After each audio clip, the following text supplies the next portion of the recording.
370, 370, well, 250 gone surely better than that. I'm afraid over 57, I'm afraid over 50, I'm afraid over 57, I'm afraid 50 metres. I'm at 50 now, I'm afraid over 57, I'm afraid over 57.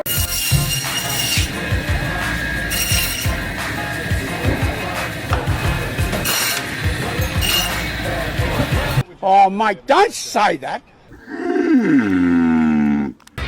Welcome to the Meat Game Podcast, where the bulls run wild and the stories last. Country boys, butchers, and cowboys too, running hard on the truth like we always do. Welcome to another episode of the Meat Game Podcast with Brando, Fieldy, and Hamish. Jeez, that was a bit bloody loud, mate. He's up and about. A bit loud today, mate. He's excited. Guys, I'm excited too because we've got a guest in the studio. I always love having guests in the studio, but this one's even more exciting for me because I'm not the shortest one in the room for him. Jesus, mate, that took you all of about 18 seconds before the short joke started. Jesus. I'm short, I can make them, mate. Jesus. All the time.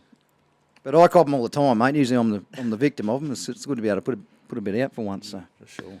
Guys, I'd like to welcome to the show Mitch Proestos from the Australian Brisket Board. Thank you, lads. Thanks for coming on, mate. Mate, fantastic to be here finally. Yep. Thanks for making the journey. We've had a few yarns. Yeah, we have had a few yarns, and I'll tell you what, it's really good to actually be here in person. You guys are, mate, you've got a killer setup here. It's unreal. What did you think when you walked in? Well, you don't know the truth, mate. It's better than I expected it, because, often enough you have a studio situation and then you see it and you go, oh, okay. You know. Mate, this is really good. This is really good. How's Hamish? Yeah. Look, just before we get into any content, I noticed that every time you have a guest on, you guys are all muscular and the cartoon character is a bit chubby. And we need to be clear. I need to sign off on those edits because I can't be going to the gym. You do look a bit fit, actually. Getting buff, and you guys make me some fat cartoon character. I can take the short, I can't take the... Can't take the taffy. Yeah. Well, Yeah. Anyway. No, we can sort that out, mate. That's all not right. All right. Yeah, we don't mind mucking around with the AI images, do we? Yeah, we're pretty good. Yeah, I've noticed. How did we... I know you do things and it's practice makes perfect, but you started kicking on right at the start. No, so how it started for me, I was that mongrel that did photo. Man, back in the day, you'd be Photoshop and everything. You get your mate and you'd Photoshop his head on to make him do something. That was me. Boobs on him or something. Mate, if I pulled my phone out at Melrona, it'd be like someone's pulled a gun out. Everyone just drop. Like everyone just get down. He's going to do something. That's you're right. Where I noticed it, every single photo we took, so we're doing stock takes at work, we send it through to the other guys up the abattoirs and all that sort of thing. Every single photo had a dick pic. He added a dick in every single photo, and I thought, this is cool. Okay, yeah. But then I got into doing what is it, Murray Valley? I was doing special sheets and that, and I started mucking around with that, and it just become I do that for a bit of fun. That's just and I've always been mucking around with all that sort of graphic art sort of shit. Still the best picture you've done is that one you done for that Murray Valley special sheet. And the best. What's taken it away, there's actually skill involved in doing that. Yep. These days, AI has just taken all that. Like what I do now looks a lot better, but what I was doing 10 years ago was actually harder to do, Oh, look, I think the difference was that you were doing it manually, and look, like a lot of those, whether it was a Windows-based program or whatever it was, Adobe. I think that the caution now with all the automations is, it's easy, but, you've got a finger growing out of your ear, or you've got, an eyeball on the side of your head or something stupid. So it's the automations are still a bit clunky, I think. Yeah, 100%. It's a lot of tweaking. 100%. Yeah. But what I love with AI, you can quickly take a picture that's in your head, and that creativity's still got to be there. You can have AI, but you've still got to have that creativity. Yeah. You can get it, and you can make it what's in your head you can put on the screen, sort of thing. So. Yeah. Because I can't. Yeah, that's just one thing I can't do. But that is just something I muck around with. You're right. The creativity is the engine room, and I think and look, not to sort of go down the rabbit hole of AI too much, but I've sort of sit back as a quiet commentator because we do a lot of content, we do a lot of branding around a lot of creative process, I think. And I pay attention to a lot of the commentators at the most senior level, the most successful, big business operators talking about AI compared to the students at school. And the thing that I can't get my head past is it's not a substitute for the work. Yep. And it's not a substitute for that creativity piece. That's right, 100%. So whether it's punching out a 2,000 word document, Yep. it still needs to be tweaked Yep. and articulated in Yep. a way that actually sounds like Yep. you or a person. For sure. So any resumes these days, Yeah. guys, don't use AI because everyone knows that you've used AI. Yeah. Tweak it, but don't There's- just think AI is going to get you the There's job. things you can use for efficiencies, like an email. If you want to write an email and you just jot a few notes down, you think, I haven't got an hour there to sit and write that as you normally would. You can put it in, freshen it up, send it out. Yeah. It has got a place, but it's not the silver bullet that everyone thinks it is. So. Yeah, agreed. And it's good. And I think if you're not using it, you're crazy, especially if you've got your own business. Exactly what Mitch is doing. You can just get it. You get a photo of like that beard butter. Instead of having just a normal background, you can say, it's still your photo, it's still your product, but can you insert a cool background that's got this in it?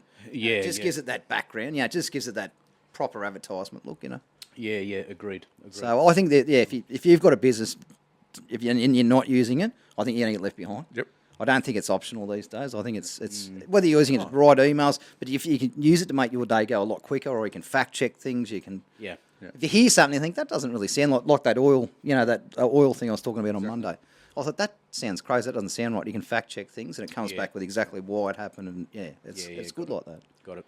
But also, and this is jumping the gun a little bit, but social media is the same. Running businesses, if you're not using social media, I think you're going to get left behind. You'd agree with that? Like you're massive on, you do a great job with social media. He's a king of social media. Yeah, Yeah. Mitch has got it. No, look, I appreciate that. And Like I watch your videos and try and get points off that without pissing in your pocket. Like I watch how you do it and I think, that looks good. Or even what Joshy Jameson's doing. You look at what he's doing and you think, I'll try that, or I'll yeah. He wasn't doing that until a conversation with Mitch. with Mitch. Yeah. So Look, talk us through that. Look, the principle works like this, and whenever we run businesses, I think traditionally, maybe us older folks remember a time when our media. Hey, go easy. We're not as old as you, mate. We're not far off. We were just learning to walk when he was born. He was just learning to walk when we were born. Yeah. No, look, I think you come from a traditional world of TV, print.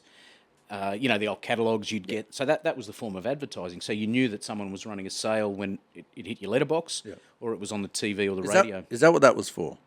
I was just looking through the bras and things once. Not Not coming out. Yeah, there was no internet back then, was there? Yeah, mate. It was for us it was Fred Flintstone. And I think it was Wilma or something. But it was to know someone that's having a sale or an event on it. You had to read the paper, or you had to watch the TV, or you had to get a flyer. Or they're on the blackboard. Now, they're three things I don't do anymore. I don't read a newspaper. I don't watch mainstream TV. And flyers, you just don't see them anymore. But I do jump on my phone. Every time I jump on my phone, Australian Brisket Board keeps popping up. Yeah, That's your new form of advertisement. Look, it is. And there's the thing about it is that, just off the back of that AI conversation, if you think about the fact that we now live in a world where we can be movie stars, we can be cameramen, we can be storytellers, and it lives in our pocket. I mean, we're attached to a really sophisticated computer system. Exactly. Yeah. Now, it sounds exaggerated, but I remember my first PC. Yeah. My home computer, I think, was it was 60 megabytes. I don't know, it was something archaic, and the old dial-up and. Yeah, remember the old dial. Well, you're exactly right. I've been married and divorced twice, and there's more cameras in this room right now than was at both weddings. So, no, you're exactly right. I remember the old dial-up. Even you get the computer going, and then you go and make a coffee and come back, and it'll still be dialing up. Yeah. So, look, relevant to a business, and I think what happens is that we have it at our disposal, and a lot of people we have to work through that self-consciousness. Everyone's awkward, and naturally, I think 99% of people are awkward in front of a camera to begin with. Yep. Hearing your voice back sounds funny. It does. And the first podcast we did, I said to Mark, I sounded terrible. He said, and he walked in and goes, I sounded terrible, and I thought the same. And then you're editing it, and you're thinking, I just want to delete this whole thing because I sound terrible. But You know what the weird part now is, though?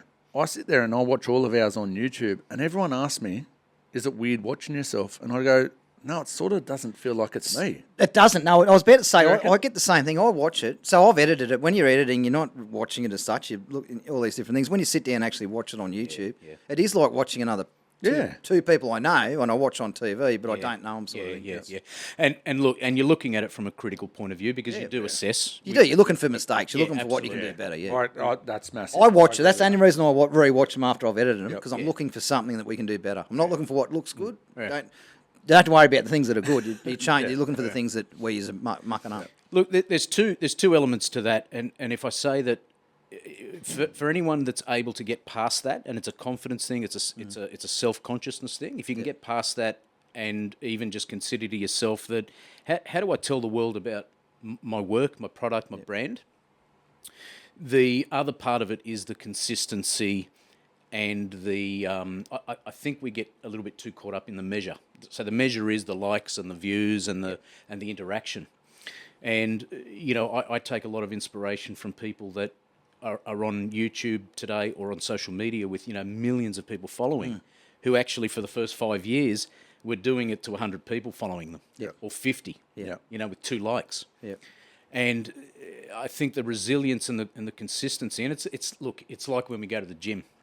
You're not going to see the result in the first day, first week, but if you're committed enough to be consistent, whether it be we were listening to you guys talking about dieting and eating and fasting and doing those sort of activities, that's not a one-off thing. That's not going in and silver bullet and you're good. It's months, it's years. No, you done it for months. Like, Oh, I you did. done it for That a was long months, time. yeah. And he lost 18 kilos. Yeah.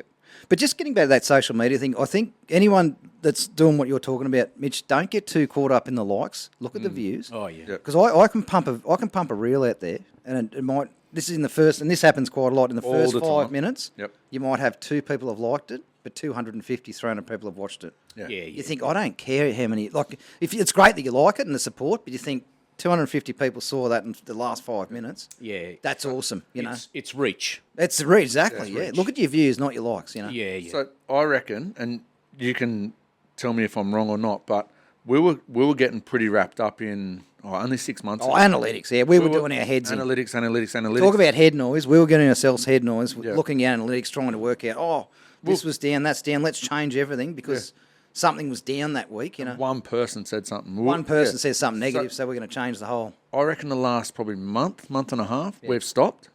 Yeah. Do you reckon I reckon that's taken a weight off our shoulders. Oh, and this year I want to be a little bit more like just relaxed with it, not so high. Yeah. Look, you can get wrapped up in it. I'm going to hijack your show for 2 seconds. Go. Sure.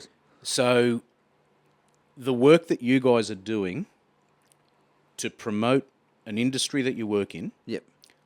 off your own accord, in your own time, because you want to do it, Yep. quite frankly, you shouldn't give a fuck what anybody says or thinks. Yeah. There's a lot of people out in the community, myself included, like we are fans of the show. Yep. But it's not just fans of the show for the entertainment. That's where we draw inspiration from. Yep. If anyone, in terms of the commentary, and look, let's not forget, everyone's sitting on the side of the field on a, or We anyone said that the other day. or anyone on a Monday, everyone's an expert. Yeah. Yeah? Yeah. Should have, could have. If I was on that, I would. Oh, on the sidelines, yeah. Right, the sidelines. Okay. But when it comes to this, everyone's got an opinion. Yeah. I'm okay with it. At no point in time have I ever said, I do it better. It's just simply, I've made it a mission that I'll put it to you another way, and I'll come back to and finish off what I was saying about you boys. If I don't promote my product, no one will. No one will, yeah. Right? And that's the reality. Exactly. So for anyone who's got any type of business and they are under this illusion that they don't have time, and I'll tell you a story. I was with Ant the Butcher recently on his show. Yep. And I told him this story, and it's a story that I've carried with me for probably about 15 years now. That's the Butcher's Bible podcast with respect to Ant. Yep. Yeah, great that's fella. right. And I think... Oh, that's, yeah. Yeah, you gave me a bit of shit about that. Yeah, that's right. Yeah. That's right, we gave you. Yeah. We gave him a bit of curry on the first day. Yes, yeah. But look, just to round off my comment, the likes, the views, the interaction, the fact that you guys have surpassed the 100 episodes, the fact that you're out there being celebrated within a community, and that's growing. Yep. that is the validation that what you're doing is right. The fact that the reasoning and the motivation behind it is that's all you need. Yep. You critiquing yourself. Yep. You're always going to be your harshest critic anyway. We're fucking horrendous. We are horrendous. Right. Play on. Yeah. You know, you guys are doing a cracking job, and like, you know, this isn't anything but just good, genuine, professional feedback. That's it. No, I appreciate it, Mitch. you, mate, yeah. And what I want to say to listeners, you hear me say this a lot on the Thursday yarns with quotes and that. It's the best part of life that I've found is getting to the point where Mitch just said before, where you just don't give a fuck what people think anymore. Yeah. You just do things, and you just do it your way, and you'll always have negativity in that. But it's just great to have that, you know, you just don't, this is what I'm doing. I don't care who likes it and who doesn't. This is what I do. Yeah. And I'm going to be myself, even to the point where when we make mistakes now, I leave them in because they're funny. Like, I used to edit all that out, and I thought, no, that's actually quite funny. Like, But, and I noticed, I learnt that off the Baron.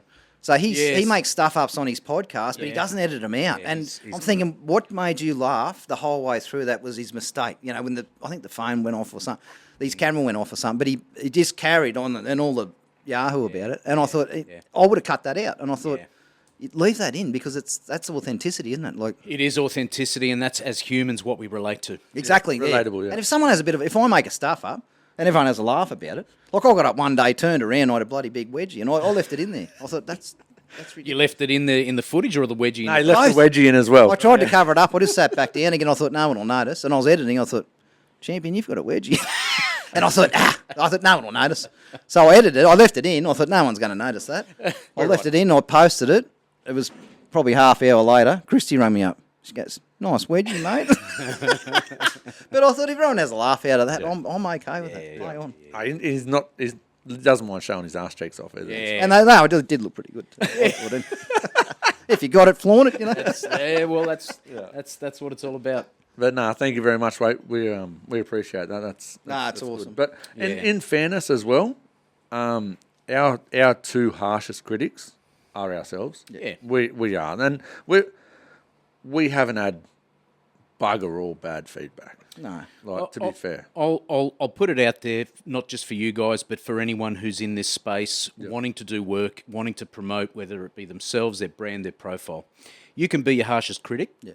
Make sure that works to enhance what you're doing, not to limit what you're doing. Yeah, that's such a... Yeah? That's perfect. Can you pull that out as quote of the week? Yeah, no, I'll clip that. Yeah. Stu, clip that. Yeah. Stu, sort that out. It's so true too, and just stop worrying about when people start filming themselves, and I think if you've got a business now, you've got to be doing exactly what Mitch is doing. Get it out there, show people what you've got, promote your business. Don't worry about the fact that you're in front of the camera. That lasts for the first 2-3 times you do it. Stop caring about what people think. Oh, did my hair look right? Or I had a pimple on my head. Don't worry about that. You're pushing your product. Your product's the superstar, not you. Yeah. It's like this podcast. Our guests are the superstars, not us. So it doesn't. I don't care what people think about me. It's the guests and what we and the content is what I care about. Yeah. It's their podcast. That's how you got to think. So that's a quote. I love it. You know, criticise yourself, but only as long as it's positively helping you. If it's that bloke in the back head saying that shit, you're shit. Stop doing it. Don't listen to him. Yeah, that's 100% correct. Anyway, I reckon that is the best tangent we've ever had. It's a 19-minute tangent. That is the best. No, That's but the best one we've had. But it's so good. It's a tangent, but it's not a tangent because Mitch is one of the best out there, and you can look at what Josh has done at 2J's. That's all from Mitch. 100%. Get out there and work on your social media. If you need help from and you all know the guys. You got Mitch, you got Snows, you got there's lots of people out there that are very good at it. Talk to them, ask them what they're doing, how they did it. Go from there. And that's the thing too. We've openly said 100 million times, if these guys are coming on this podcast, they're approachable. 100%. Ring them. They'll talk to you. They'll answer their phone. You've got to do those videos because they don't know what you've got. Like Australian Brisket Board, we wouldn't know.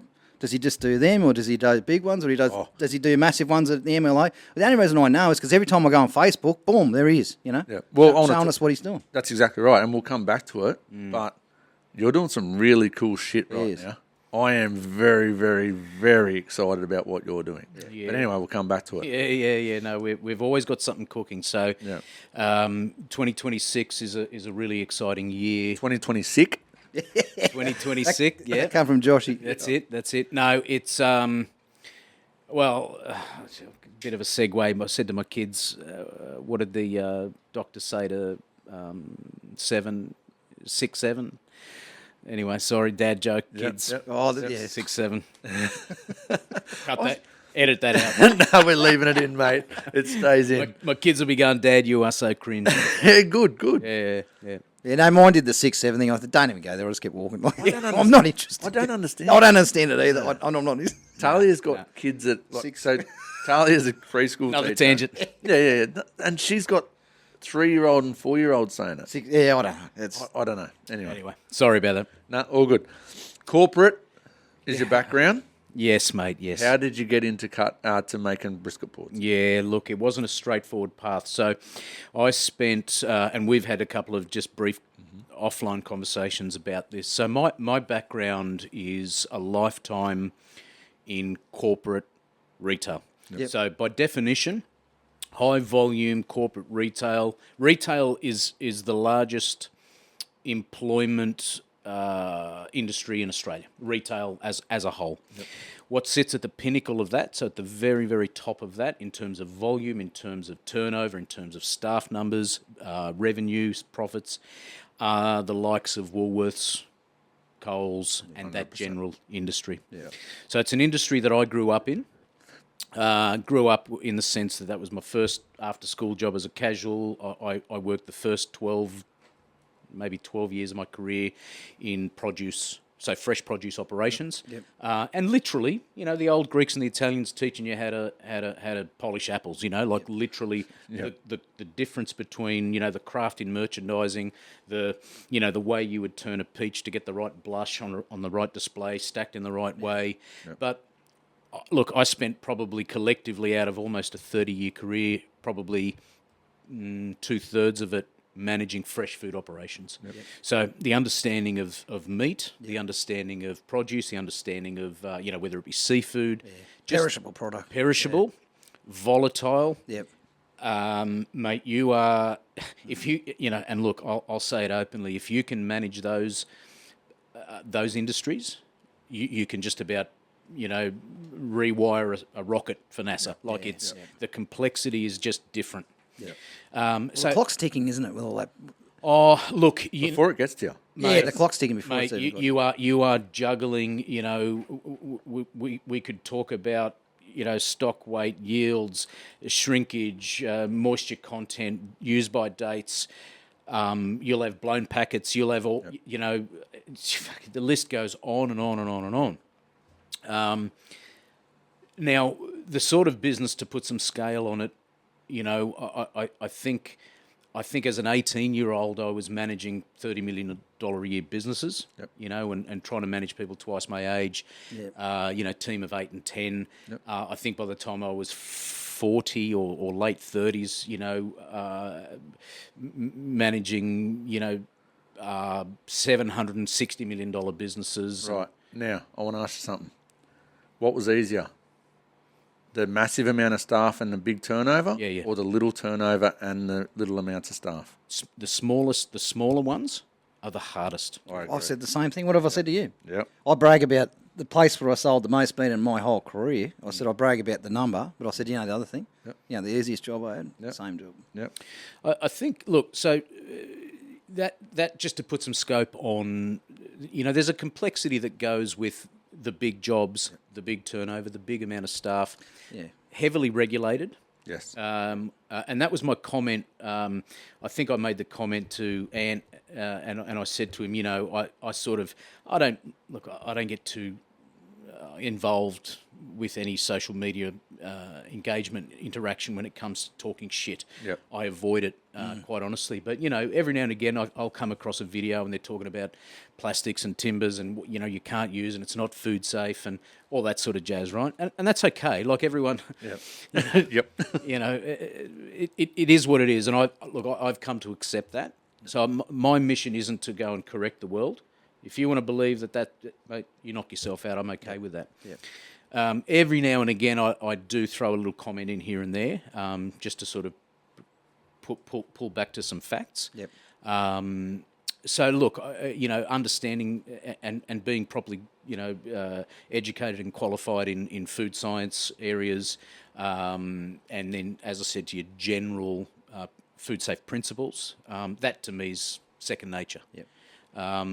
understanding, I wasn't a butcher. I was never a butcher, but have worked in the industry of general fresh foods so intimately that, mate, I understand these guys or you guys really, really well. Yep. So the movement, for quite a number of years now, I've been talking about this resurgence of the industry, the resurgence of the craft butcher or the local butcher shop, after watching the domination by the fresh. Yeah. Oh, I know. I was one of them. Yep. Right. So watching that happen, not just in butchery but in baking and all sorts of fresh arenas. A lot of what they did was and not domestically, globally.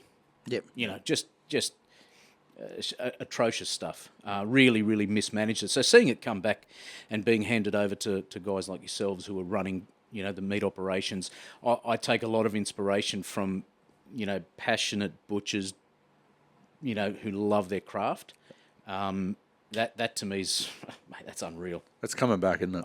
Oh no, it's coming back in a big way. So good. It's already happening. Yeah. So good. One thing, and I've said this before, I probably should fact check it before I say it, so I'll cop this as much as anyone wants to give it to me.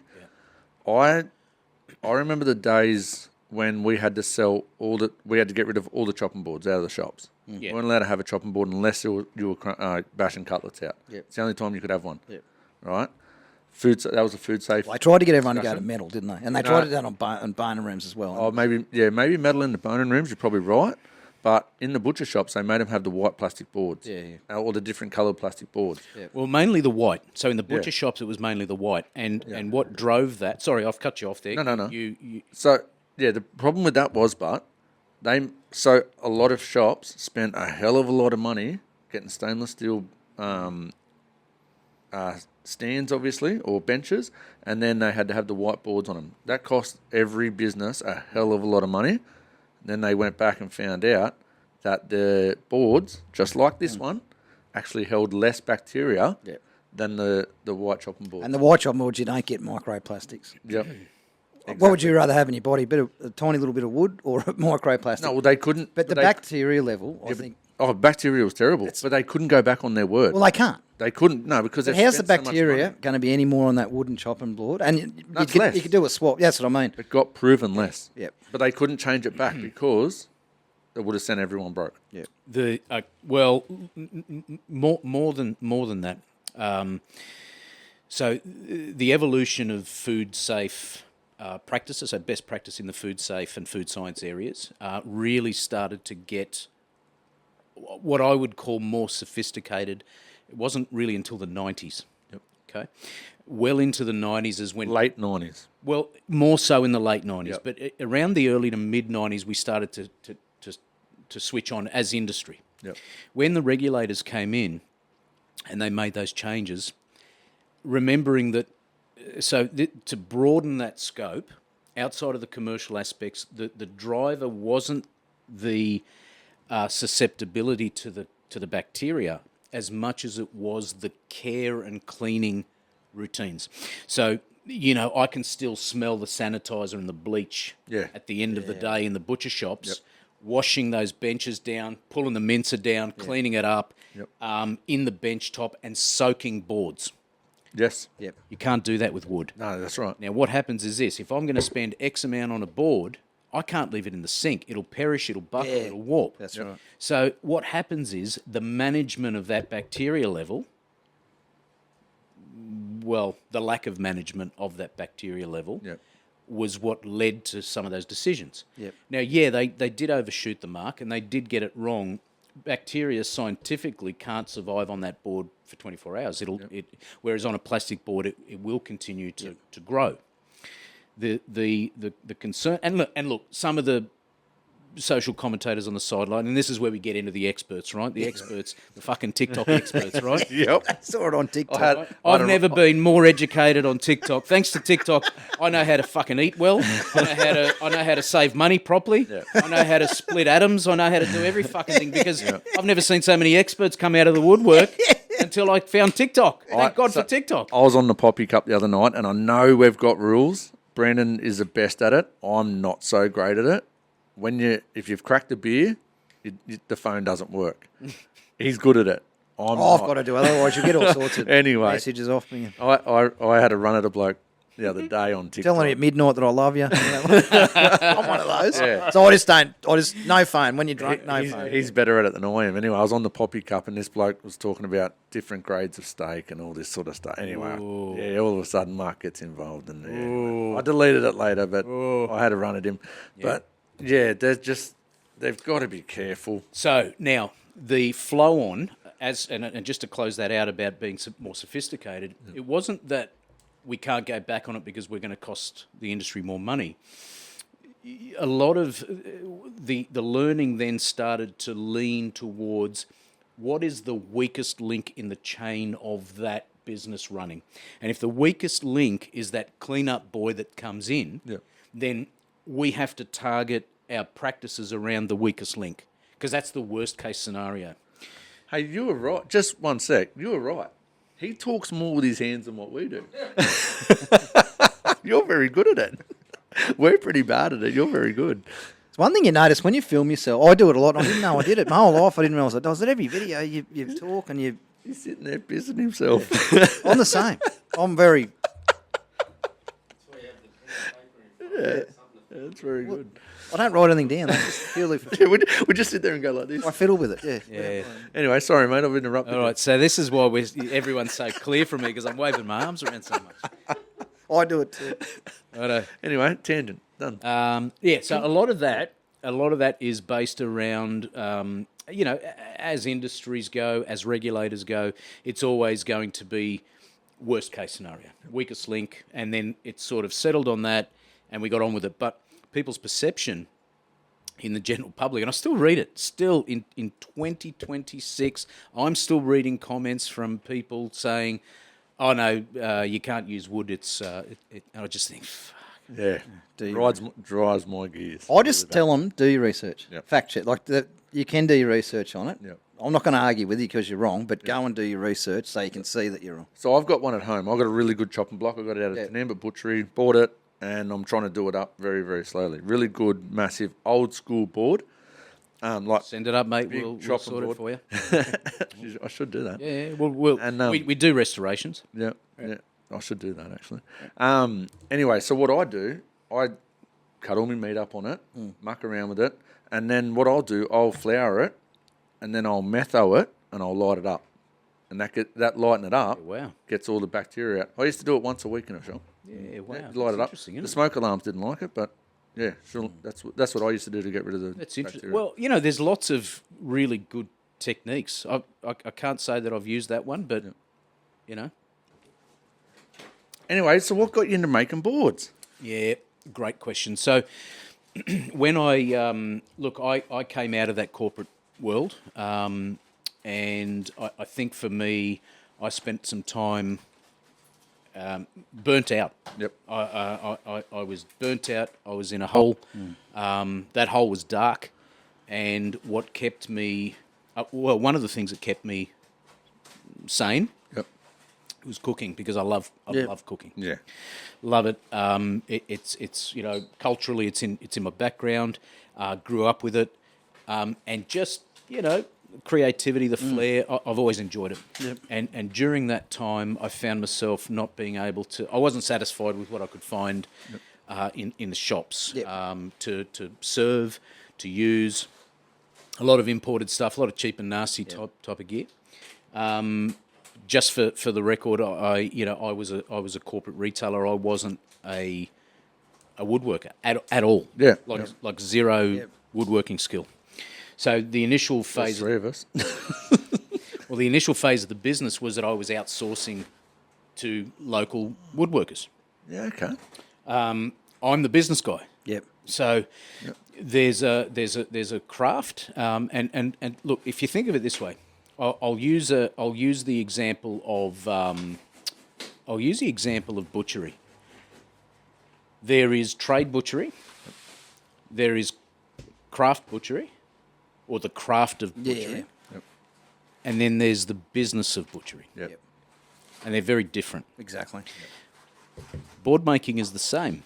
often enough, what happens is you get craftsmen, really talented craftsmen, who aren't businessmen. Yep. For me, it was reverse engineering. I took the business of board making and then reverse engineered it. So, but it came from the love of food. It came from the love of cooking. And what happened was the business got, as the business grew pretty rapidly, I needed to take control. Yep. When you're not making your product, it's very difficult. Yep. I took control by learning the craft. Yep. And literally, and I promise you this, I was working in my yard, I think as recently as, still 5 years ago, I was on a plastic trestle table in my yard, pissing my neighbours off with my Ozito tools from Bunnings, learning and figuring out how to, I'd buy a slab and cut it down, and I'm trying to sand things, I'm trying to router, and I got there. Yeah. You got there, all right. Look at these. I got there, but it's the commitment, it's the thousands of hours of studying and learning and trying and doing. Yep. So, and that goes back to the point I made early. It's the doing. It's never the saying. Yep. You can't talk something into it happening. So, look, that was I suppose the origin. It came from being a foodie, but also taking a business approach to what I wanted to achieve. Yeah. You have to run everything as a business for sure. Yeah. Okay, so these boards are fucking beautiful, but how important is that?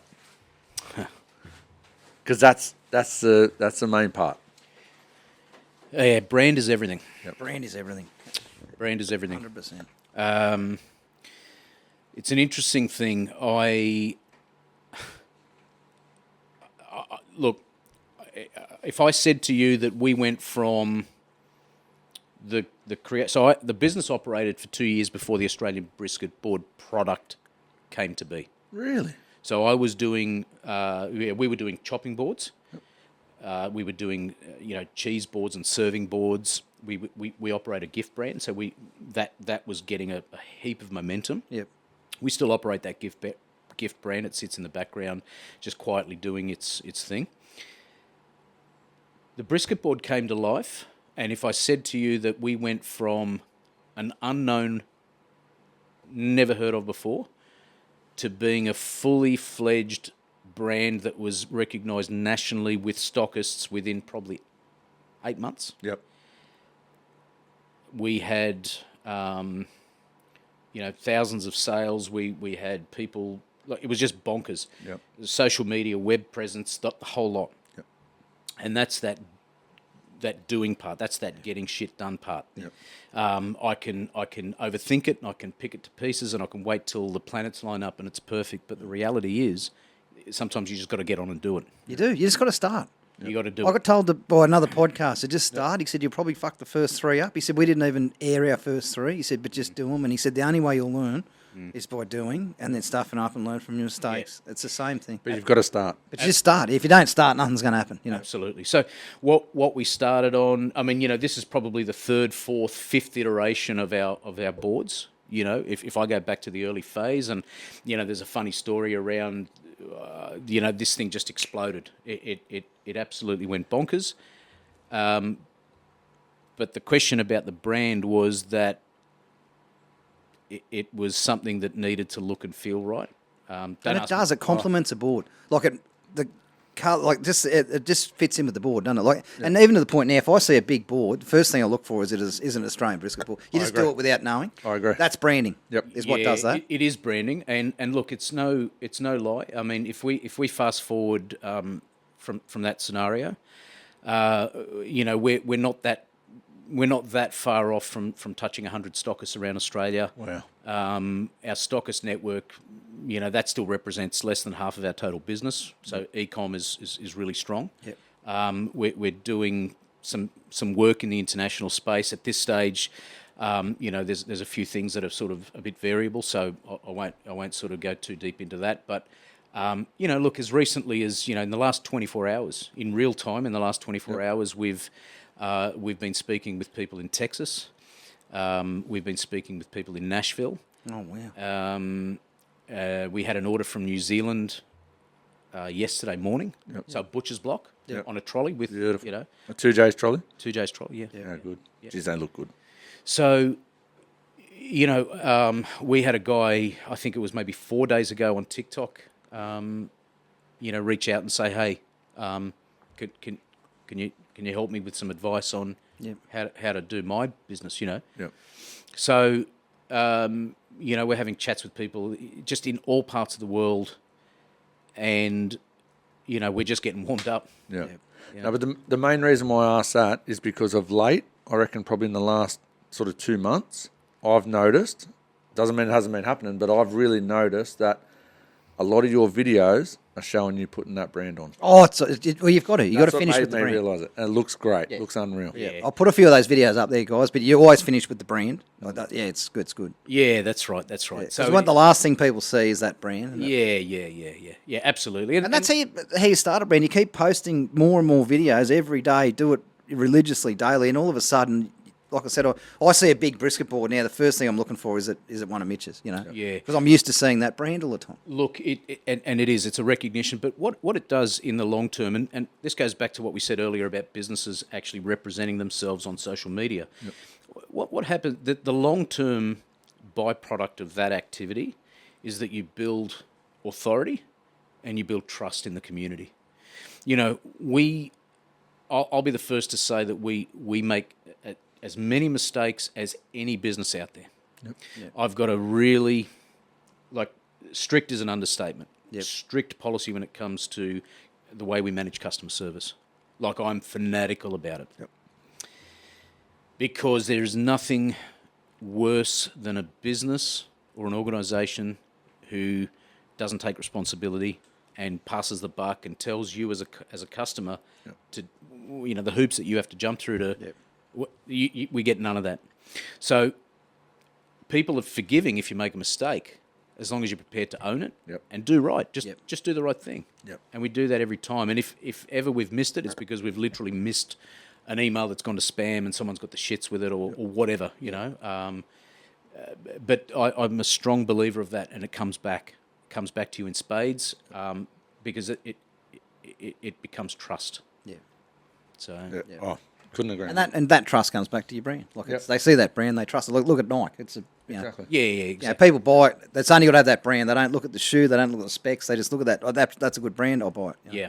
So. Well, and I honestly believe this. If we didn't do things the certain ways we did with our brand, and we're still only starting really, but we've done things really good. But it's always been about that picture. It's always been about that brand. Yeah. It's recognisable. Yeah. And the podcast is about him. We've made it so he's the brand. The bull is a brand, and that's what we want everyone to see. Well, that's why he's muscly and everyone else is fat and chubby. That's right. little Exactly right. That's, you know, exactly I'm starting to understand it now. This is all strategic. Well, as Brendan said, he's the indicator of the industry. Big, strong, and aggressive. Like a bull at a gate. Yeah. Yep. Yeah. Australian butchering. Quick segue. We've got something for you.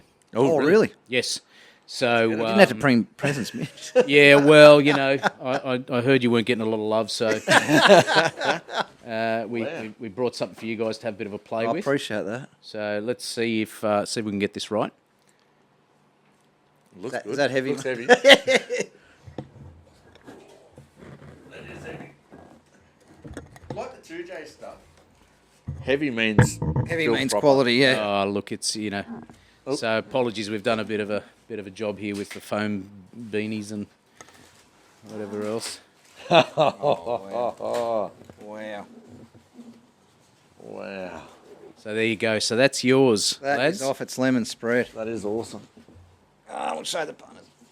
See that, guys? Look at that. How cool. How good's that? So he does, obviously, and a lot of you would already be following Mitch, but he does multiple sizes. Like, he can do anything from a small one for home to something like, oh, that's enough That's for home large, too. yeah? He can also do, I've seen him do ones as big as his table, so it's Oh, well, Yeah. whatever. Malay one. The MLA, yeah. We did a MLA. podcast on it. Yeah, hold that. Yes, you We did did a too. podcast on your brisket Did boards. too. Sammy gave me the heads up and said, "You're going to want to watch this episode." And they had a dedicated. Can we drop this in the middle? Yeah, put that in the middle. Oh, actually, that might be where it lives. That's where it's going to live. That round thing's gone. And these are for home. I appreciate it. Oh, man. really? You Yeah, legend. yeah. Which one do you want? I'm having So I'll tell you a little story about these ones. So we're working, and this is, I'll just do a quick shameless plug. We're working on a program at the moment that actually relates to butchers. Yep. Yep. So if we take, and you guys can correct me if I'm wrong, but if we take 90% of the butcher shops, a lot of them are a small footprint. They're a small shop. Yep. They've got a case. Yep. And not much room for merchandising and displaying. So we've been thinking about how do we get, because if you think about the folks that are coming in to a butcher shop, they want to buy their meat or their regulars. I mentioned earlier there is the trade, there is the craft, and then there's the business of butchery. And the business of butchery is related to those numbers. Yeah. So you said something about stock takes, we take photos. That stock movement and that GP rate, our purchases in, Numbers are everything. opening stock, closing stock, all those sorts of things that we measure. When we talk about our butcher shops, it's not just what's in the case, it's what's around the case. Yep. How am I grabbing that extra sale? Yep. You talked about, it was about 3 weeks ago on the Thursday yarn, you said value adding your product. How about value adding your shop? Value add your business, yes. Whether that be charcoal, whether that be brisket boards, whether that be the 2J's smashes. It's just that extra, So look, this isn't official. I'll give you a teaser. What we're working on at the moment is a program to talk to butchers. Yep. And we're sort of saying to them, look, you haven't got floor space, you've got the top of the counter. Yep. So how about we give you one of these little things and we'll give you what the stand is. Yep. You don't need to take stock, you just need to, we're going to assign you a little code on the front of this thing. Yep. And every time your customer places the order, you get a margin off that product. That's a brilliant idea. Beautiful. You don't need to buy stock. Outlay product, yeah. There is no stock commitment. It's not consignment. You don't have to even merchandise it. Yep. Just put it on your case. Yep. Like literally, it'll sit on top of the case. Yep. They can QR code it. They'll or something. QR code it. Yep. Yep. And the QR code links back to your butcher shop. Wow. And for every sale, now here's the sweetener. You might sell a kilo of sirloin for $40, $50. That's a $389 board. Wow. So if you're going to make a percentage of that, and it's and look, I don't tend to sort of do things by halves. Yep. The incentive is that it's a good healthy margin in terms of your cut for doing nothing other than just have it on your having display it, case. yep, Yep. Yep. So that's something at the moment because brilliant. part of our business development is also getting out into areas that, I've actually had a lot of butchers say to me, mate, I would love to have these in my shop. I just haven't got room for a stand. Yep. So I sort of think, well, what's the ability to, the ability isn't just to put up a stand, it's to actually say to you, well, mate, this has got to be worth your while, Yep. Yep.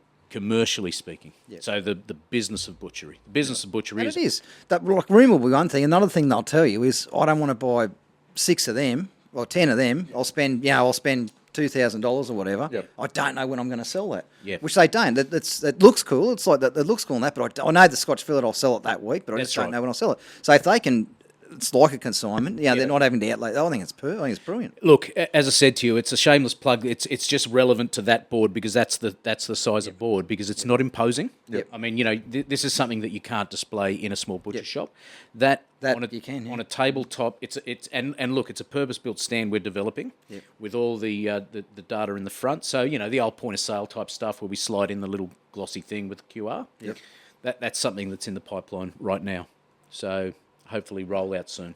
And that's the size. Most of your Mrs. McGillicuddy, that's what she's going to want, like. Well, that's our steak just- board. Yeah, your stock standard. Yeah. I want to talk to you about a couple of other things you're doing. So you're doing the steak board, you're doing the brisket board, Yep. but something that I know I will be buying, 1,000,000% I will be buying, is the magnetic boards. Oh.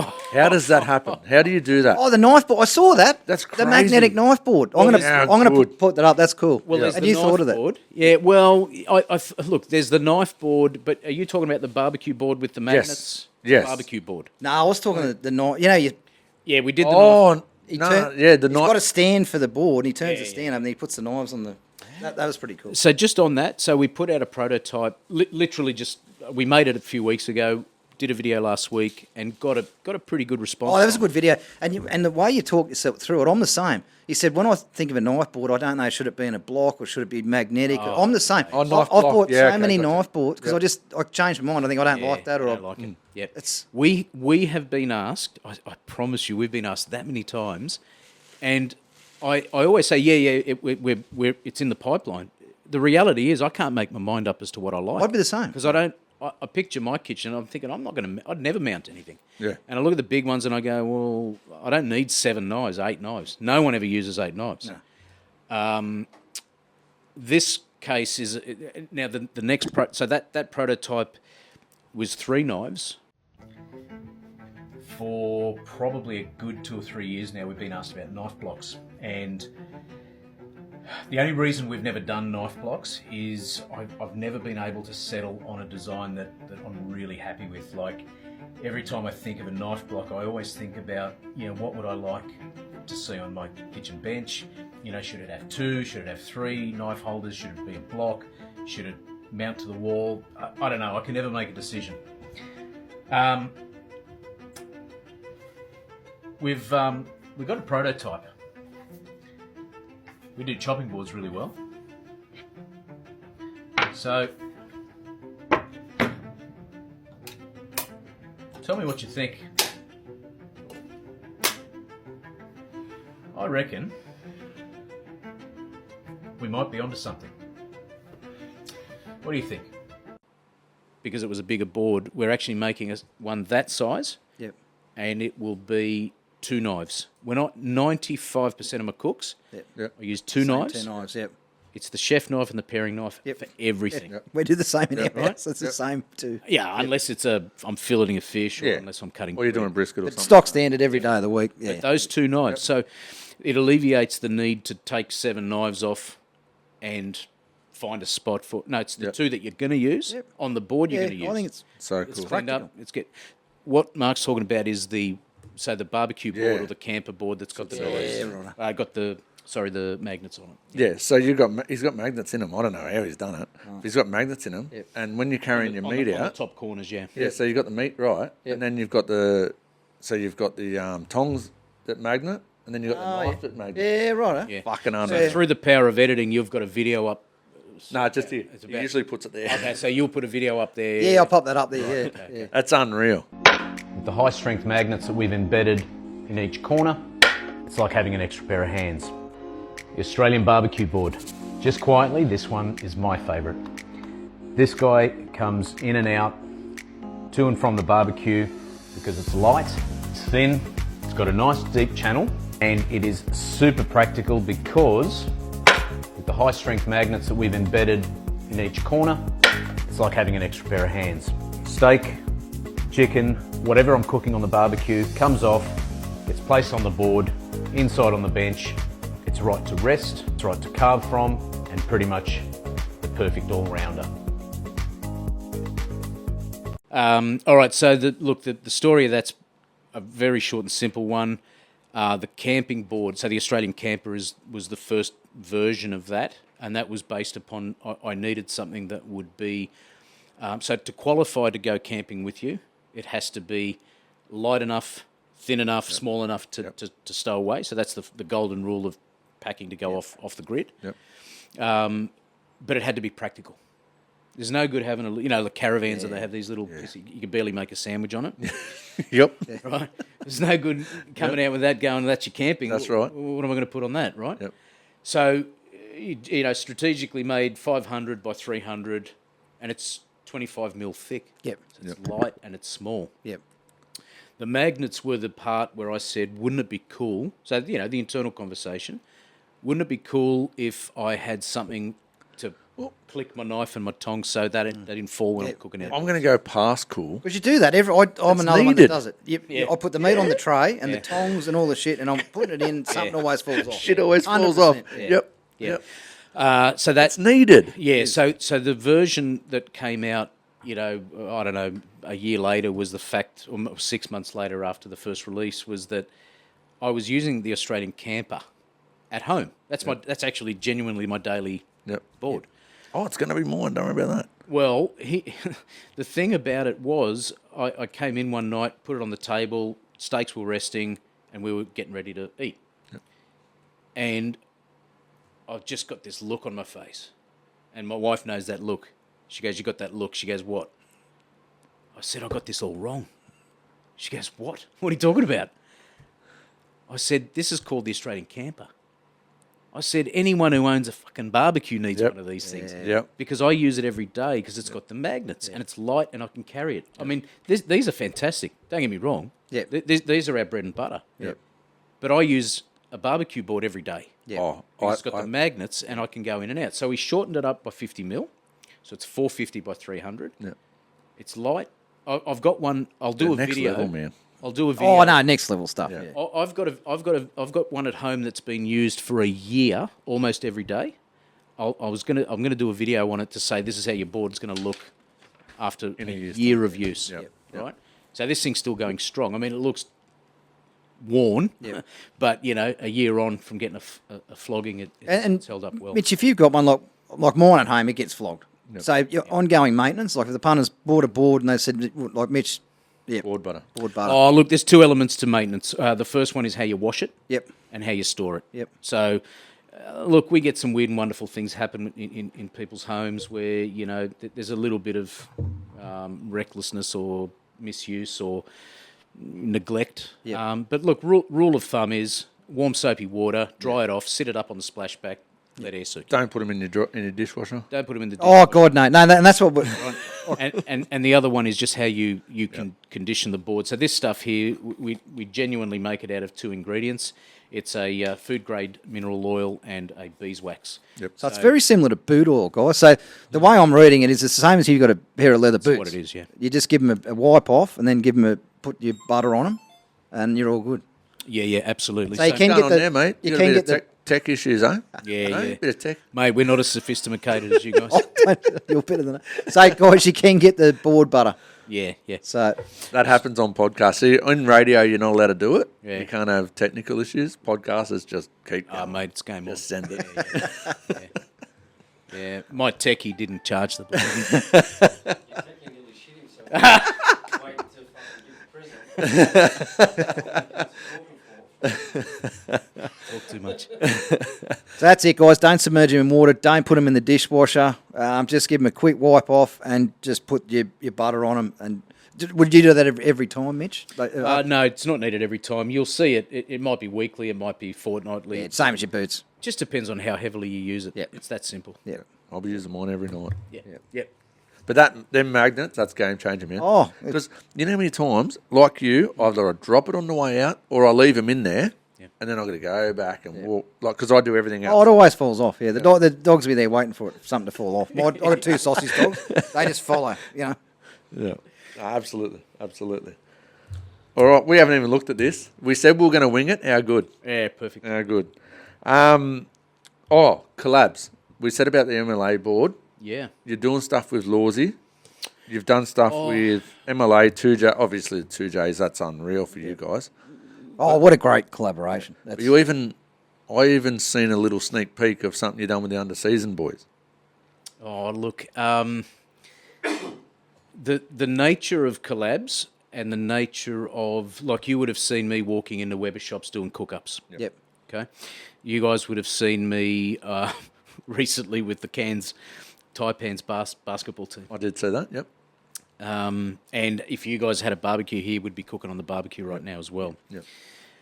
Look, the collabs. So when it comes to product collabs, yes, we do a lot of, and we've got some exciting stuff coming up as well. Yep. The collabs, when we talk about getting together. Yep. So I'll share a secret with you. It's never been about the board or the craft. of woodworking. Yeah. It's always about the lifestyle and the food. Yep. So the magic in what we've been able to achieve has come through enjoying the lifestyle. Yeah. Because that's where the product was born from. It wasn't the craftsman saying, I make amazing craft and I want to sell them and I want to scale them. It's just getting together, cooking up, having fun, laughing, drinking, talking, whatever. And Enjoy. that makes a hell of a lot of sense, because you think about just recently who the collabs are with. They're with the right very, people. very, very passionate people. 100%. Well, it's like Very that. passionate. It's like that smoker I want to get off Joshy. Do you know why I love it so much? Because a barbecuer that just lives and breathes barbecue built it, and he knows all the things, all the little things that fuck up on the mainstream ones. He's thought of everything. Oh, yeah. I don't need to know. I don't know everything about barbecue. I don't need, but I know that that's been designed and made by a barbecuer that does it. That's his lifestyle. 100% right. Well, and that was my point earlier about I wasn't a craftsman, I was a foodie. Yep. I was a mad food guy who just loved, and when you make something as an end user, so a fire pit, an asado, a smoker, if you're the guy that wants it or uses it, you're going to make it the way it has to be. Yep. And this is what this is about. I mean, we get the occasional person go, oh, I hate this and I don't like that. That's okay. Yep. You don't need. This isn't about you liking it. This is I love it. Yep.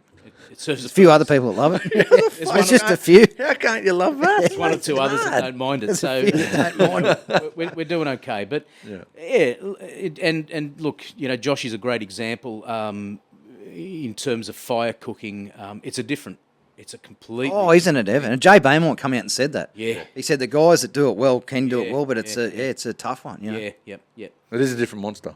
Yeah. And I'm committing myself to learning that. And I said to Josh, mate, I actually need you to teach me genuinely. I'm pretty nifty in the kitchen, and I've got years of experience. But that type of cooking is just different. These Perilla grills. We've been fascinated ever since we come across that fire cooking. I mean, Yeah. like it's just another. But he does these little campfire rillas. Yeah. They're give it a crack before you go and get the big ones. Yeah, They are, and they're a flat unreal. pack. So if you don't want to leave it set up, you don't have to. No, absolutely. Yep. How we going all right? No, I'm just making sure they're still recording. I haven't even looked. Mitch, I didn't even look at the sheet. Mark didn't There's even. no sheet. I lost internet at 9 o'clock this morning. Anyway, one of them days. We've talked about. I wrote there how it went just crazy overnight, but that's not. Sorry, it's just gone. Yeah, it's gone nuts, but it didn't happen overnight. It took, and like you've already explained, it took a few years for that to happen, and a lot of work to get it to where it is now. It didn't happen overnight. It took a lot of work. I think the biggest piece, and we're venturing probably more into business, creator space, and that comes back to that consistency thing and being disciplined. Anyone who commits themselves to a small business and says, right, I'm going to have a crack, can't subscribe to the whole work-life balance principle. Yep. I agree. Because it doesn't exist. Yep. When I worked in the corporate world, I think it was the work-life balance, and I'm probably going to sound a bit nasty when I say it, but it was a bit of a construct by HR departments and self-serving people trying to make sure that they're saying and doing the right thing. Very political, I think, is probably what I'm trying to say. Exactly. I think it's a great balance to work your 38 hours and go home and have a great time on the weekend. Yep. 100%. Can you afford to do that though? Oh, look, I think you can afford whatever you commit yourself to and whatever you're happy with. Yeah. This small business stuff's not for the faint-hearted. So when you take a brand that goes from zero to being a national brand, or at least recognised, in every part of the country, it hasn't happened accidentally. It's happened by design, but in a good way. Yep. But the engine room, so right now we're just about to take on our 10th employee, our 10th team member. Yeah. And more machines and biggest, all that sort of jazz. But there was a big portion of those first few years where it was just me. Yeah. And you are the butcher, the baker, and the You got to be candlestick everything, yeah. maker. You gotta be everything. Yeah. And it's 7 days. Yep. And not 7 days in theory, and not 7 days that rolls off the tongue. It's, there are stints where, I found myself, feeling really weary and then thinking, when did I have when was my last day off? Yep. And when you have to count backwards to 20 and 30 and 40 to remember the last time you actually had a day out, it's unhealthy. So it's not something that I regularly talk to anybody about, because it can break you down. Yep. So and look, I think the point I'm trying to make is that there is a blueprint and a combination of things that you have to be prepared to take, and it's the negative, it's that second guessing. Yep. My first, I'll tell you just a very quick story. My first, I pulled the trigger on. So it was 6 years ago. We're coming up to 6 years, and I started very humble beginnings. First few months were at the markets, market stall. Yep. So you rock up on a Sunday morning at 4:30 or 5 o'clock in the morning. In Brisbane, it's summertime. It'll be like 30 degrees all day, 30 whatever, and you're really sweating in the sun. It's hot. It's hard work. Them market days aren't easy. Oh, they take it. Yeah. The market days are really tough. Yeah. And you can imagine I did a market day, and I think I did like $300 or something. Yeah, wow. And that would have broke me. I swear to God, at the end of the day, so 3 o'clock in the afternoon, set up at 5 in the morning and packing up and just dripping with sweat at 3 in the afternoon. And I'm packing the whole thing back up all by myself. Right? Yep. And I'm driving home thinking, what have I done? Yeah. Because in my mind, I'd built this up and this was right. Everything was right. Yeah. That day made you think. Well, it gets worse. Because the next Sunday I backed it up and I reckon I probably did 350. And I'm thinking, fuck, what have I done? Yeah. How have I got this so wrong? Yep. Now, here's the gold nugget. I didn't get it wrong. It's never the wrong product. You've got to question, am I in the right market?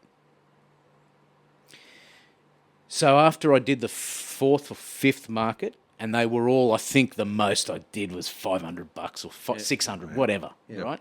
And I'm thinking, mate, okay, this is crazy stuff. Yeah. I've got $5,000 worth of inventory on, Oh, and I've done $500. Yeah. Oh, you put yourself into an hourly rate. That's scary. Yeah.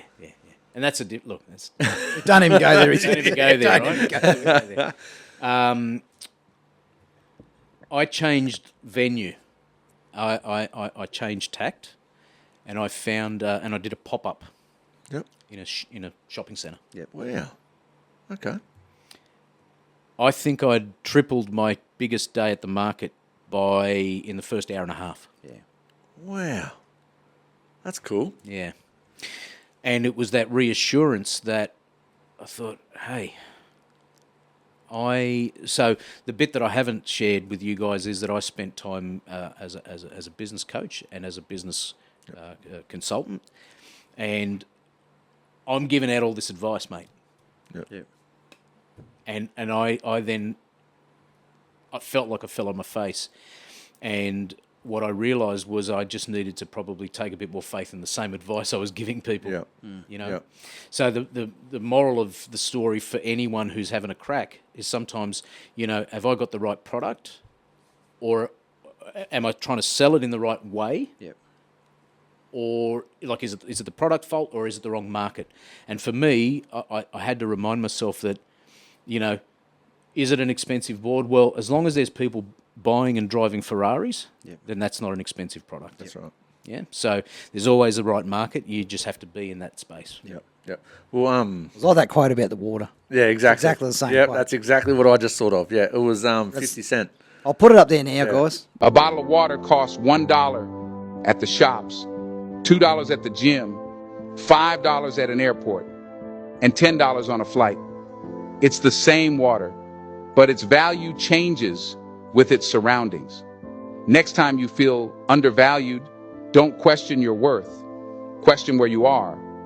Just like that bottle, your value doesn't decrease based on how others perceive you. Sometimes it's about finding the right place where your worth is fully appreciated. Remember, the surroundings don't define you. They simply reflect who sees your value. Yeah, I really like that quote, and it's exactly what you just said. Yep. Anyway, you just heard the quote. That's awesome. So it's the same sort of thing. So. Yeah. So that's a little bit of a segue there to me sort of trying to say that it's commitment, it's the grind, and if we go back to what I said about you guys, commending you guys for the commitment, that hard work is what a lot of people can't work through. Yeah. And the fact that you've sort of stuck it out and you've gone, we've just got to. I'm not going to say we probably between the two of us, we probably could have stopped it 3 times. I think since 100, where it's all been different, but it's since we got over that 100 hurdle. I think a lot of it. The first year was hard. It was very hard. Like you say, it's just you, and you got to learn all these new things. And the first year was hard. This year's been a lot more fun, and it's more of a hobby. Last year it was like having a second job, but we had to. It's like you learning woodwork. I didn't know anything about editing. I knew zero. It's a hard job, isn't it? Zero. Like, I can muck around with videos and that, and everyone thinks I'm a tech whiz. I'm not. I spent hours and weeks, months watching YouTube and mucking around with it, and that's where Stewie came from. That was me doing a dummy spit at home because it's just that editing was so hard to learn and teach yourself. And I'm not the sharpest tool in the shed. But it's just consistency. You just keep doing it. And you think, if you want something bad enough, you'll learn. You'll learn whatever you need to learn. I couldn't agree. You'll just make it happen. Couldn't agree more. But he's come to work, I reckon, at least 30 times and gone, I didn't realise I could do this on it. Like, he just keeps retrying things. He keeps recreating. And that's not pissing in his pocket. And you fiddle around with stuff. Yeah, he keeps recreating the editing side of it. Yep. And that's why it's gotten to the point where it's gotten to. That last Thursday one we did, I'm on holidays at the moment. Yep. That took 8 hours to edit. I probably could have edited it in 3. It was just purely mucking around with things and just playing around with just... learning. Yeah, you just learn by doing. But, you muck around with that and just like putting pictures in, putting videos and that and syncing it up differently. Oh, and what we're doing now compared to what we're doing And I had a couple 80 episodes ago, it's a lot different. I had a couple of real dramas with that Grant Coleman phone call. Oh, yep, I had a couple of real dramas with that, and then it fucked up the whole second side of it. And that 6 months ago, I would have had to ring up and go, look, I've got to push that back another week because I'm not going to get it edited in time. Yeah. I had all these hurdles come up, and you just jump over them because you've been there before, and it's just consistently doing it and just keep turning up every week. Yeah. And backing yourself.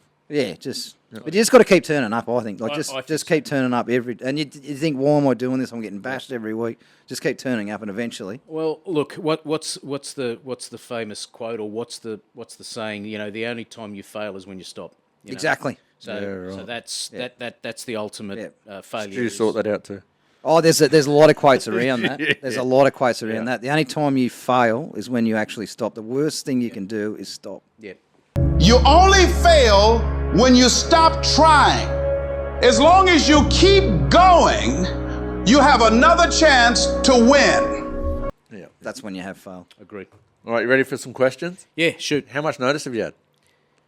No notice. He doesn't need any notice. He speaks better. He sounds like Carl Stefanovic. Carl Stefanovic, yeah. And looks half. He does. He looks looks like a little bit as well. Man, look at him. I think it's like sitting across from Carl Stefanovic. And talks like it. Do you know I've had some comments about Mark Boris?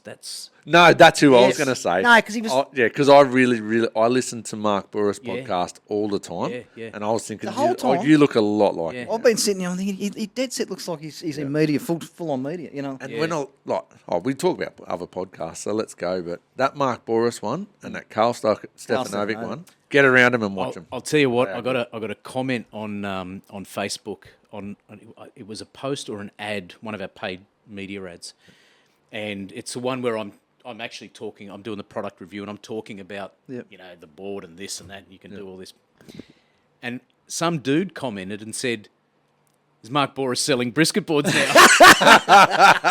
Really? Fair dinkum. Yeah, right. No, you do look like And him, I for sure. and I laughed. Yeah. Younger, better looking version. Let's go with that. Younger. Well, look, he's mate. If I look that good when I'm bloody Wait, 65 But he's or fit. whatever he is, He's a boxer. mate, 100%. The guy's a machine. Yeah, he's a weapon. And he's we talk about earlier. We talked about inspirations, and we talked about so pretty fitting name being the mentor, but he genuinely is a really good role model for people who want to aspire and work hard and grind, because he says it how it is. For sure. But Robbie O and I, we went into a one of his events, the Yellow Brick Road.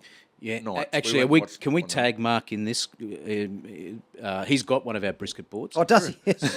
Fucking everyone's got one of our brisket boards, mate. Mark Boris has got one. Girl. Yeah. So he does. It's got his whiskey logo on it. Wow. He's a legend. Yeah, Oh, absolutely. we got to tag him. And he's in a the show. oi. Tag him. And he's a Rooster fan. Oh, is he? He's a Rooster. No comment. Next. Right, questions. Yeah, sorry. Go. Are you ready? Shoot. Who are your biggest influences of your career? Mark Burris, who else? Yeah, Mark Boris. Mark, mate. Mark, just shoot me the availability. Look, I won't say any one. I will tell you, and this is not a wishy-washy answer. Anyone who's got the drive and motivation to make things happen in any field, and I don't mean Michael Jordan and bloody Roger Federer. I'm talking about grassroots level stuff. I watch a lot of stuff where people like Simon Beard. Great way of saying that here's a guy who learnt the grind and he committed himself, and he's still going now, and he's doing a lot of content. But what I admire was the vision, the start, the grind, the vision, and then the execution. Yep. That's something that those people closest to me listen to me banging on all the time about. Execution is king. Yep. Knowledge is power. No, that's bullshit. Yep. Execution is everything. You've got to have that vision, but you've got to be able to execute Well, it. the execution is a part of it. The execution is where the magic happens. Well, a lot of people have got vision, but they just don't execute it, do they? Everyone's got a great idea. Yep. Yep. I was going to do this, but I didn't. But I thought, and then this happened, and the cat died. And, it's Gunner. Yeah. When have you had a cat? Nah. Well, Yeah. we won't go into that. I had one or two. Oh. Yeah, No, I did we have won't- one, but we won't go into that. No. God rest Sorry, his Simone. Yeah, anyway. You can't ever tell her that. No. Anyway, Can't ever tell my sister that. you are a foodie. Yeah. Favorite cut of meat and how you cooking it? Sirloin every day of the week. Yep. Every day of the week. Yep. When I go to the butcher, I buy the whole piece, the whole primer. Oh, true. They say to me every time, "Do you want us to slice that?" I said, "No." You'll starve it up. I've got a board to cut it on. I say no. And mate, it is 5 to 6 centimetres cut thick every time. Yes. My favourite method, as we speak, two favourite methods, because I've recently gotten into the stainless steel fry pan with the sear. Yep. But the offset in the Weber kettle. Yeah, right. Yep. The offset, the reverse sear, sorry. No, Reverse sear, not yep. the offset. I tried to do that on the weekend, and that's how we would win in trophies. I tried to do that, and I forgot about it, and I walked off and didn't get reversed. Oh, yeah, I heard you. I'm going to have a run at you about that too. I saw I edited that yesterday. Yeah. I was in a hurry to edit it. I edited it, and I was looking through photos. I was looking for photos, and I like to put photos up while we're talking of what we're talking about. Yeah. So I'm going through Facebook of Grant stuff and Mark stuff. I thought, no, that's all they're posted up. So I got all the photos, put them in where I wanted them. I wake up this morning, jump on Facebook. Oh, mate's put a reel of photos. I didn't think you had any photos of yourself. I'm thinking, that would have looked awesome in the podcast. Just got to ask her. Oh, look how good these. I didn't think you had any. Anyway, next. the reel look good. Sirloin every day of the week. Beautiful. But how good's how good is reverse searing? I never even knew about it. But a lot of people will say the best. I hadn't heard about it, didn't do it. But what's the best steak you've ever had? They'll say, reverse sear any day of the week. Yeah. Well, okay. Here's a fun one, right? So I watched somebody on social media. I'm trying to think of who it was now, and he said, you can do a reverse sear. It doesn't have to be on charcoal. It can be on a gas barbecue or whatever. As a chef, when you get taught how to do a thick cut fillet in a restaurant, it's not on a barbecue. It is in a screaming hot fry pan. Yep. Seared on all sides. Yep. And then put into an oven at 180 degrees. Yep. For a certain amount of minutes. No temp probes, no thermometers, no smoke, no charcoal. Yep. So, in the barbecue community nowadays, everyone's talking about reverse searing, and I do it. Yep. But the reality is, if you go to culinary school, a chef's going to show you how to forward sear, right? Yep. So we're searing it off, and we put the pan in the oven. Yeah. We'll have a look at how. I know it was a fancy oven and it was unreal. But Sam Burke, the one Chef Sam Burke, that oven, that was the best. Anyway, Yep. it was a marbles. It was a good bit of meat. It was marbles. MB2, yeah. MB2, but it was just magnificent. It was just perfectly cooked. Yeah. Absolutely perfect. And the seam. And it was done exactly how you just said. Yes. Yep. No, absolutely. And you wouldn't know. Yeah. You wouldn't have known it was. No. So and that's the advance of technology. I mean, it's just. And even the sear marks, he said you wouldn't. And he said the only thing is the sear marks aren't on the bottom. But he said, when was the last time you flipped a steak over? Never. Yeah, I didn't even think of that. That's right. Now, I want your serious, proper answer. Oof. Right, are you ready? Oof. How did you get tangled up with that lunatic at 2J's? How did you get mixed up with him? Two quality products. That's how I'd answer it. Best trades. Right. Okay, so true story. There's a very mutual admiration there. Oh, 100%. Look, I will tell you without a doubt, and I've said this openly to Josh, when you do good work, your reputation precedes you. So I said to him, mate, I was told about Josh at 2J's 2 years before I met Josh at 2J's. Really? Now, the irony was, I think I was fueling up at a petrol station one morning, or I was somewhere random, and some dude walks up to me and says, hey, are you Mitch from the bloody... He says, I'm Josh from 2J's. Oh, really? He says, mate, I've heard all about you, and I said... Meant to happen. I just said, fuck it. I said, mate, pleasure to meet you. I said, mate, I've heard... And we're doing these ones, right? Yeah. So it was a bit of a bromance thing. I think we joked about that the last time we chatted. Yep. But genuinely, and look, the answer is it was an admiration or a respect for the work. Yep. And then when you get an insight to how he does what he does, I mean, you look at a piece of kit like that. Yep. They're so cool.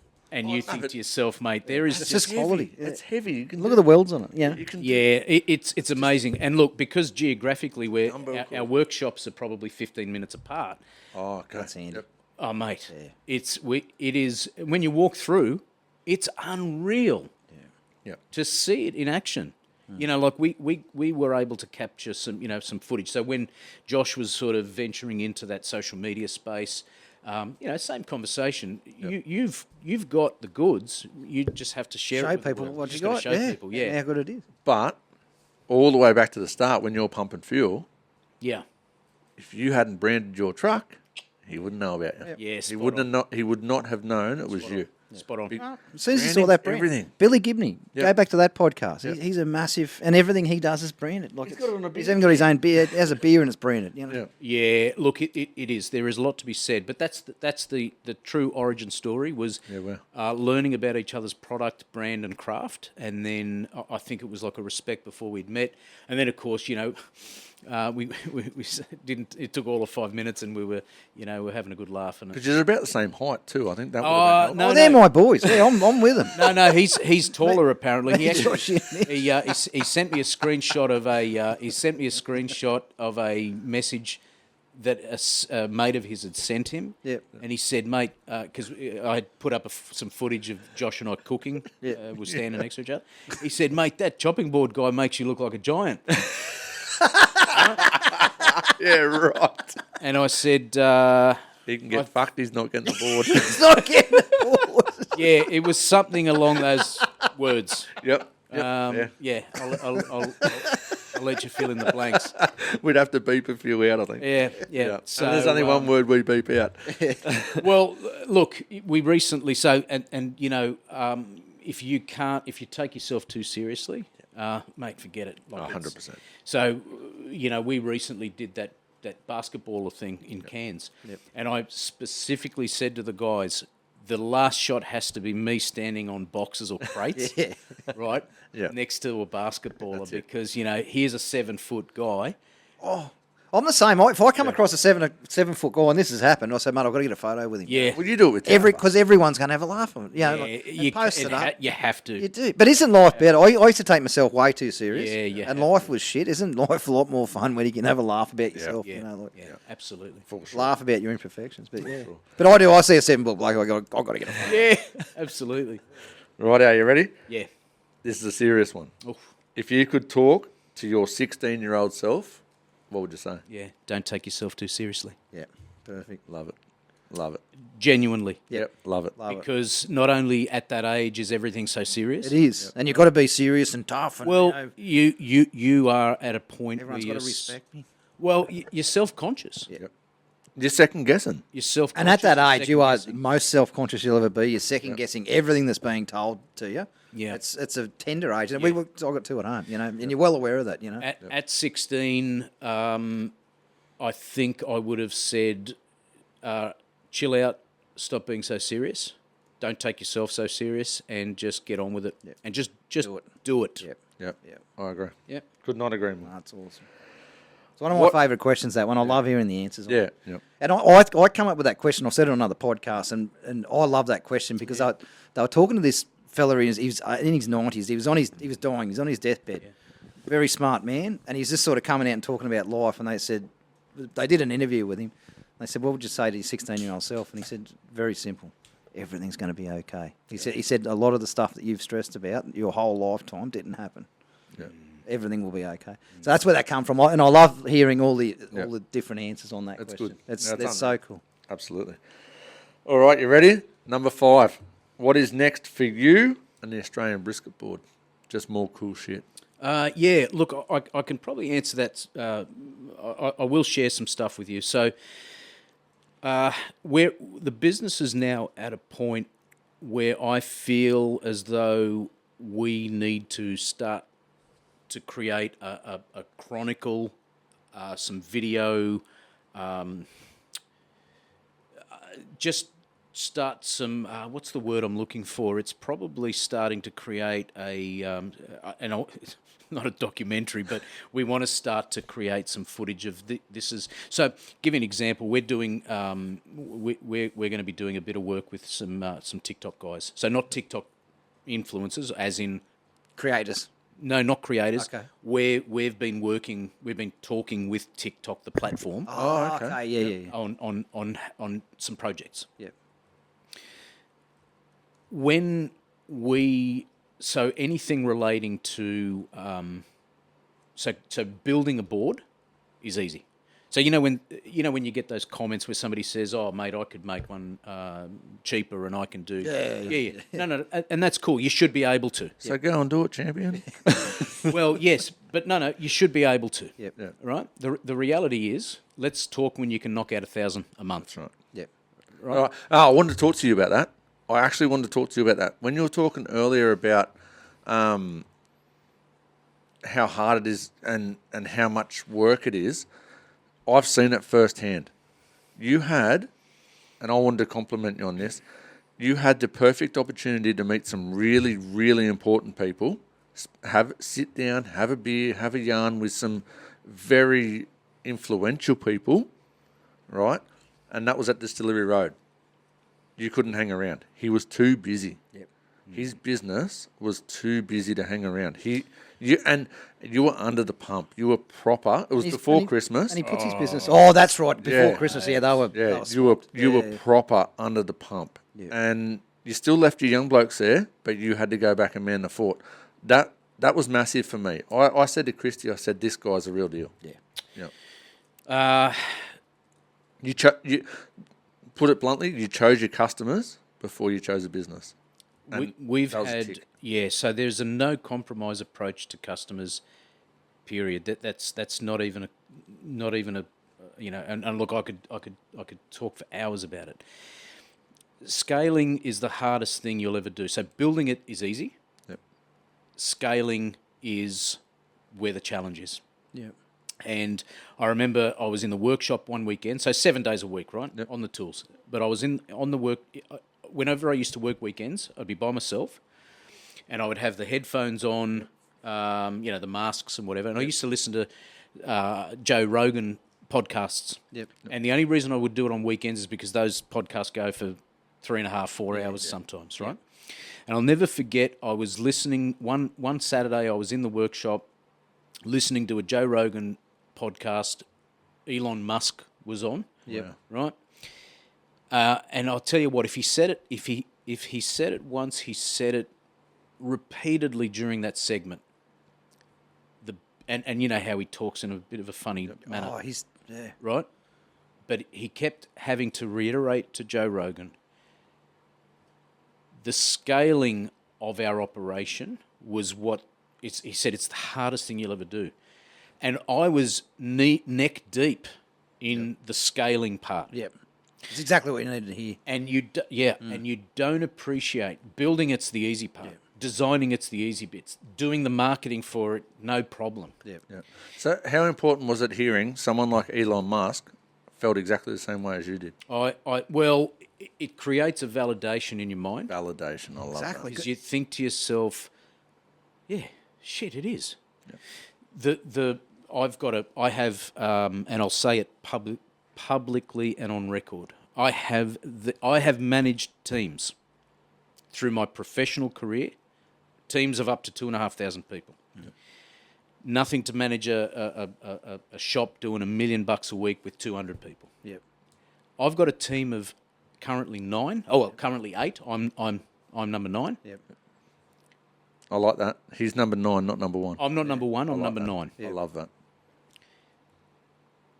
I have the best team, hands down. Yep. They are the ultimate. Perfect combination, the perfect personalities, the perfect in every way. Yep. For the business, for me. And I'm a hard taskmaster, and I don't beat around the bush when it comes to managing people. That's one of my superpowers is I've got a handful of superpowers I've developed over the last 30 plus years of working. Yep. Actually, I've been working a bit longer than 30. that's showing my age. It's scary when you count back, isn't it? It's showing my age. Yeah. So good. I'm now on an interstate trip. I'm going to be away from the workshop for about 10 days, and this, mate, it is all in hand. Yeah. My ops manager, so my foreman, he's been with me now 3.5 years, probably coming close to 4 years this year. He hasn't had a sick day. Really? Yeah. He hasn't had a day off. He's human. He's been sick. Yep. He's been under the weather. So when you have humans like that that are with you, committing to you, mate, you can fly rockets to the moon. Yeah, I agree. Yep. Right? So we've got this energy, we've got this culture, we've got they are just they are the dream team, they are the A team. Yep. No question about it. So when you are working and scaling, there are challenges that they'll test you. Mm-hmm. We've had to change, suppliers of timber. We've broken machines. We've done all sorts of things. Yep. We are still continually improving. And now, I mean, you'd think we're pretty good at making boards. We're still scrutinising every detail every week, and the 1% improvements are always a conversation. Yep. And we'll continue that. So the scaling part is it's hard, really, really hard. Yeah. Yeah. So I thought we sidetracked a little bit, but I really wanted to. And it is hard. If someone like Elon Musk is bringing it up, it's hard because that man he's not. He is superhuman. Yeah, but imagine I've always said he's too he's just. Yeah, too but imagine what he's got around him. He's just so smart. It's back to surround yourself with good people. Yeah, and you'll go all right. Look, make no mistake. Good people need. They need the right leadership. They need the right support. My job is to make more boards, but their job easier at the same time. Yep. And that only comes through innovation and investment in equipment. So we've got some more efficiency. Some more equipment coming in within the next few weeks. hopefully game-changing stuff from a scaling point of view. And when you go big, it does become all about efficiencies, doesn't it? Even with what we do with meat, like your big food service companies, it's become about whoever's more efficient in that food service line now. It's all about machinery now. Okay, so how did... like efficiencies and we machinery. talk about auto linkers. We talk about mincers, mixer mincers. We talk about... And like Mitch just said... Morel cutters. Morel cutters. You're trying to pump out more product, but make it easier for your staff. Yeah. So we can only do that with efficient machines. Yeah. Yeah, absolutely. And they turn up every day. Yeah. Shouldn't laugh about that. You'd be able to get we get back to that. You'd be able to get a robot. Right out, that's us. Mate, pleasure. Thank you. Mitch, pleasure to be here. Thank you. Thank you for making the trip, mate. Absolute honour to meet you in person. I feel like I say this all the time. I feel like I know you. Like when Mark said Mitch is coming in, I'm like, oh, he's just an old mate. You know, like I've never met you before, but you just follow them online and you feel like you know them. You've never met them before. Yeah, I'm a bit taller in real life. Thank you very much, mate. Awesome. All right, thanks, lads. Thank you. Right, guys, we're going to wrap it up there. We'll touch base again on Thursday for another Thursday yarn. Sponsors. Oh, we didn't do sponsors. Yep. Guys, we'll just finish this off by thanking our major sponsors. We've got Icon Pack, that consists of Vidal's in Queensland, Neilton Co in New South Wales, and ACT, CBS in Victoria and Tasmania. We've got MBL in South Australia, MBL in WA, and we've got Dunningham's in New Zealand. Did you see him? He's looking for the sign. He rattles it off. Yeah, he just rattles it off. But I always look There's that way. There's no sign. I look at the 2J sign. Yeah, there's no sign. I said that to Mark the other day. It looks like I've got something coming up that I'm reading. No, it's just on. I just look at the 2J sign. I can't do it. That's why he does it. We'd also like to thank Wattle and Flame, best charcoal in the land, made out of mallee root. Do your research on that. That's white is the best charcoal in the land. It's a bit like Mitch is just saying. You put good product in at the start, well, it comes out right at the end. Comes out. Yep. We've got PBSA POS Systems. Shed some light on your business with PBSA POS Systems. Elevate your cooking with Taste Merchant Rubs, and we'd like to thank Tramontina for our knife wall. Did you do 2 days? I did. We've talked about him the whole time. He gets more of a run than anyone, Joe. Try them. And we got 2Js, Brew and Q. Yep. It's all plastered all around. If we didn't talk about him, it wouldn't matter. But yeah, Joshy Jameson, another one that does top end product, guys. And it's no wonder that these two are in collabs with each other. He wouldn't get in bed with someone that didn't do a proper job. What a great collaboration. Yep. And as we always say before, guys, we don't plug product that we don't believe in ourselves. Both items are top end product. Like it doesn't get any better than that. Sure. These are top end boards. That's us. Right, guys, we'll touch base on Thursday for another Thursday yarn. Bye for now. Bye for now. Bye for now.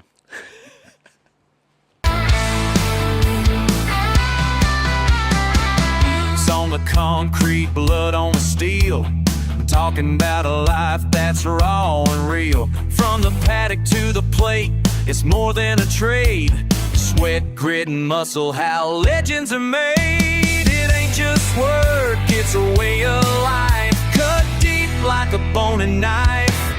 Welcome to the Meat Game Podcast, where the bulls run wild and the stories last.